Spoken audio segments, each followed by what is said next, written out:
Welcome to the first Kids Own Wisdom video presentation on how to get kids to listen. You're going to learn a new way to look at the challenge of getting kids to listen from an entirely fresh perspective, and you'll gain practical, easy-to-use tools to get kids to listen and get them to self-sufficiently adjust their own behaviors. Sound good? Okay, let's get started. Do you know any kids like the ones pictured here? I bet you do. We all do. Of course, we can't promise they'll always listen when you tell them what to do and what not to do, but we can promise that you'll see definite improvements that accumulate over time if you adopt the Kids Own Wisdom strategies. So let's start out with a question. How do we get kids to listen so they'll do what we've been repeatedly teaching them to do? And the answer is, at a certain point, it's actually more productive to stop telling kids what to do and take a different approach, a very different approach. Hang on, let's back up for just a second. We're not suggesting that teaching kids what they need to know is wrong. Of course not. John Locke, the English professor, is famously credited with describing young children as blank slates at birth. While we do agree that kids are pretty much blank slates about certain aspects of life, like when it comes to numbers and math, obviously they need to be taught that subject. And we should also be teaching them about the alphabet, reading and writing, and about the world, our planet, the environment. And kids need to be taught the many ways they can contribute to making places and situations better for everyone. Young kids also need to be taught practical life skills like street safety, like being careful with matches and fire. Kids need to learn about bicycle safety, all the good life stuff for which they have few strong feelings, if any. But John Locke's blank slate theory was woefully incomplete, and we've all experienced how incomplete. Namely, that kids were never blank slates when it came to their strong feelings about their desires, their preferences, and of course, their emotional needs. Strong feelings like what they enjoy, what they appreciate, what makes them happy, as well as what makes them unhappy and what they do not enjoy. And so, when it comes to kids' behavior, which is inseparable from their strong feelings about their preferences, their sensitivities, their feelings and emotional needs, really and truly a quite different approach deserves serious consideration in order to overcome kids' resistance to adjusting their behavior. Okay, so key number 1 to success with the Kids Own Wisdom approach to getting kids to listen: we have to accept the fact that kids are born with strong feelings about their preferences, about what they like, and about what they don't like. Secondly, abundant scientific research verifies the fact that empathy is hardwired in the brain at birth, which means that we do not have to teach empathy. Our job is much easier than that. We just need to draw it out of kids and give them lots of opportunities to express and exercise their inborn capacity to empathize.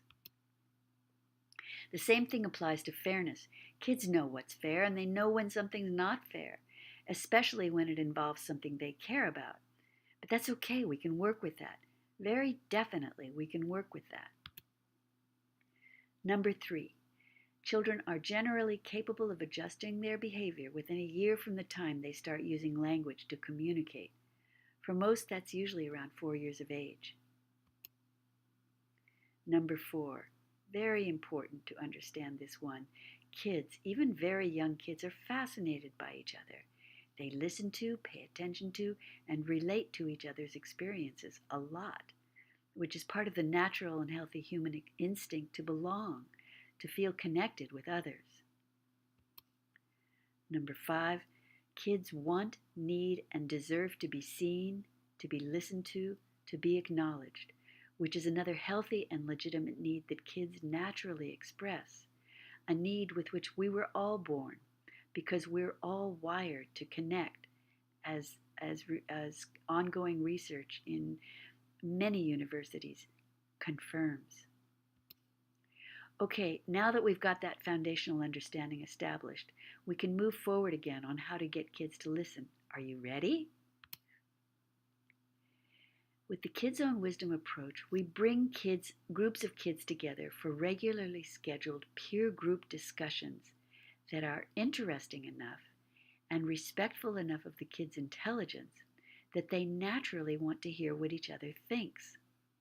Those are the times they'll really be listening, and those are the times when they'll discover how similarly they all think and feel and care, which, shockingly, will be the foundation for the creation of their own shared standards of behavior, which will pretty much be in alignment with the Golden Rule, which will probably be pretty much the exact behaviors you've been trying to teach them all along.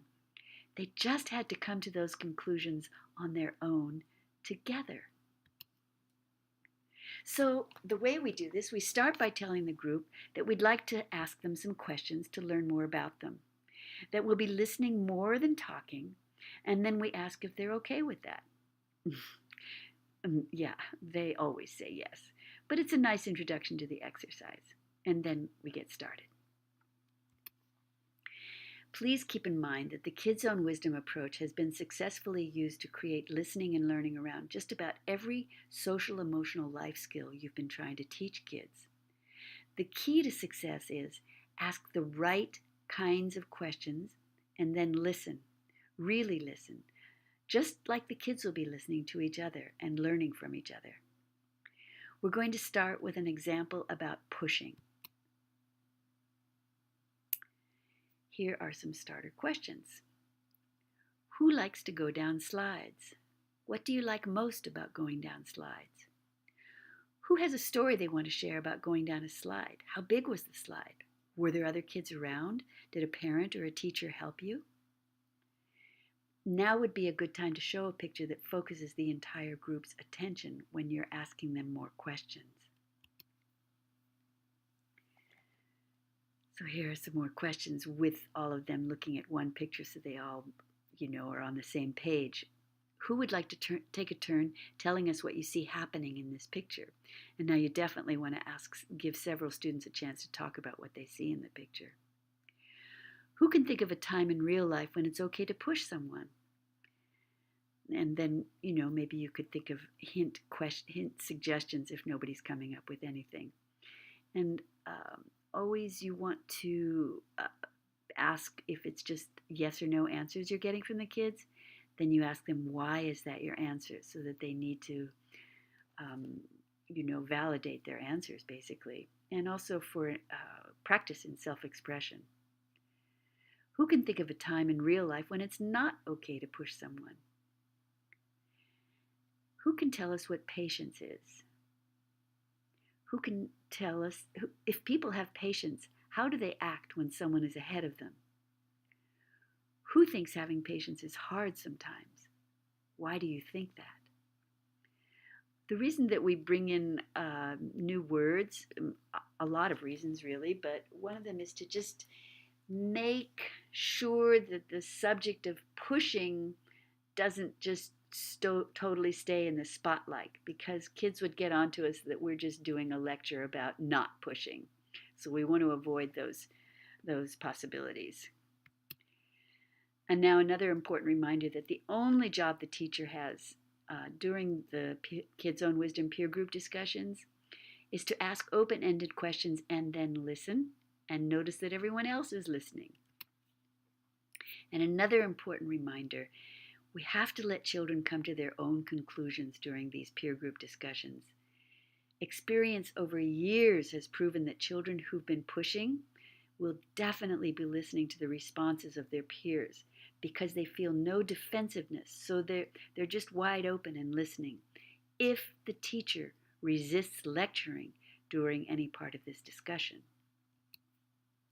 So now is a great time to ask the group if they'd like to see a different way of doing things.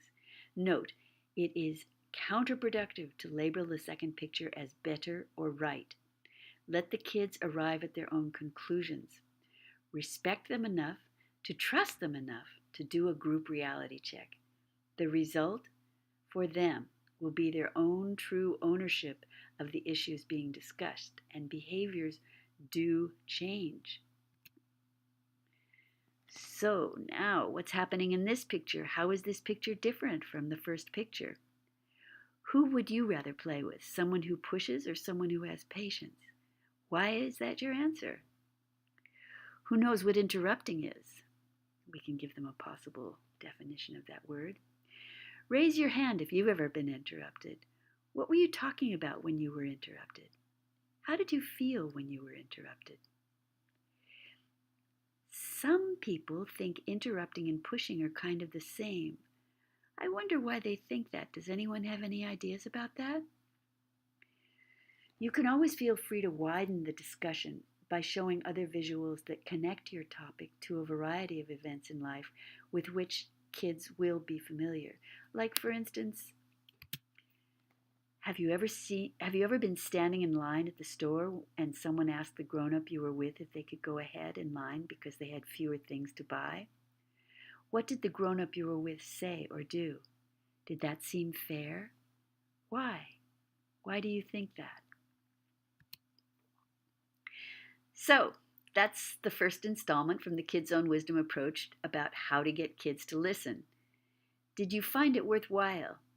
Your honest comments are extremely valuable to us. Will you take a moment to leave one on this page? Oh, and just so you know, this was just the very beginning of what we have to share on this important topic, including validating research, as well as helping you to design the kinds of questions that get kids most engaged with discussions, and many more practical examples you can take into your preschool, kindergarten, and first grade classrooms to increase the listening and learning of your students. Thanks again for leaving a comment on this page. Until next time.